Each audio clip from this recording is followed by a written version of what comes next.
Después de que Juan fue encarcelado, Jesús fue a Galilea para proclamar el Evangelio del reino de Dios. Decía, el tiempo se ha cumplido y el reino de Dios se ha acercado. Arrepiéntanse y crean en el Evangelio. Fíjense que las dos primeras frases del texto que hemos leído hoy nos dicen que Juan fue encarcelado y luego inmediatamente Jesús fue a Galilea. Lo que inferimos es que la cosa se puso fea para Juan y sus discípulos. Y es por eso que Jesús vuelve a su territorio, que era más seguro. Jesús comenzó a proclamar el Evangelio del reino de Dios. 3 palabras claves aquí: Evangelio, reino y Dios. Evangelio significa buena noticia. Jesús comenzó a proclamar una buena noticia. Hay muchas buenas noticias que uno puede proclamar, muchos evangelios.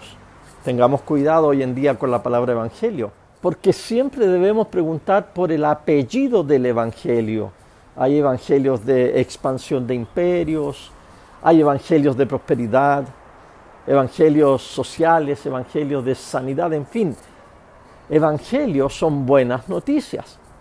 El evangelio que proclamaba Jesús tiene un apellido. Es el evangelio del reino de Dios.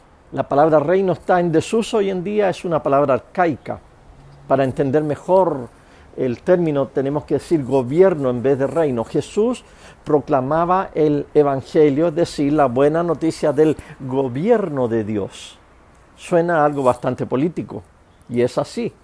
Jesús tiene un mensaje político, es decir, una idea de cómo el mundo debe ser gobernado. La política del gobierno de Dios no está totalmente con los conservadores de la derecha, ni está totalmente con los progresistas de la izquierda. La política del gobierno de Dios está definida en el Sermón del Monte. Si tu filosofía política partidista coincide con el Sermón del Monte, te felicito. Pero si tu filosofía política no se alinea con la constitución del reino de Dios, establecida en el Sermón del Monte, como cristiano, estás en graves peligros. Así presenta Jesús su campaña política de introducción del gobierno de Dios. El tiempo se ha cumplido. Me gusta a mí pensar que Dios dice basta. Pablo en su carta a los Gálatas dice, cuando se cumplió el tiempo señalado, Dios envió a su Hijo. Dios nunca llega atrasado. Es el rector del tiempo y dividió el tiempo en antes de Cristo y después de Cristo. ¿Qué marca esa diferencia entre el antes y el después?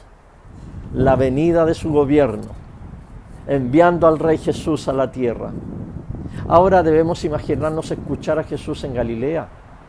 Nos vemos rodeados de soldados romanos, intelectuales griegos, mercaderes de Oriente, religiosos de Judea, pecadores, esclavos y gente despreciada por la sociedad. Escuchamos a Jesús proclamando el reino, el gobierno nuevo sobre la tierra, algo que es superior a Roma, a Grecia, a Israel, y trae excelentes noticias para los pobres, los que lloran, los humildes, los que tienen hambre y sed de justicia. Imaginémonos estar allí. Lo primero que se nos ocurriría preguntar es, ¿cómo puedo ser parte de ese nuevo gobierno? El rey responde, tengo 2 requisitos, arrepiéntanse y crean en esta buena noticia. ¿Arrepentirnos de qué y creer qué? Arrepentirse viene de una palabra griega que significa cambio de mente. Para entrar a ser gobernado por Dios, uno tiene que cambiar su manera de pensar. Hemos sido condicionados por la familia, por la cultura, por la religión. Cristo requiere que hagamos una vuelta en U y nos volvamos hacia su manera de ver el mundo. Arrepentimiento no solo tiene que ver con los pecados particulares que cometemos. Sí tiene que ver con eso, pero es más que eso. Es cambiar el chip de nuestra mente y comenzar a pensar en el gobierno de Dios como Jesús lo proclamó. Y creer en la buena noticia no es solo un asentimiento intelectual, no es solamente entender racionalmente lo que Jesús dice. Creer, según el concepto de Jesús, significa depender totalmente de esa verdad que Él proclama, poner todo mi ser, todas mis posesiones, toda mi existencia en esta buena noticia. Esto es cosa seria, es desafiante. Por eso es que oramos así.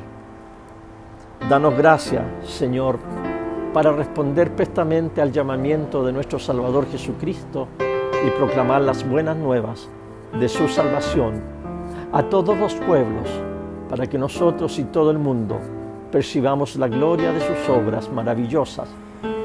Quien vive y reina contigo y el Espíritu Santo, un solo Dios, por los siglos de los siglos. Amén.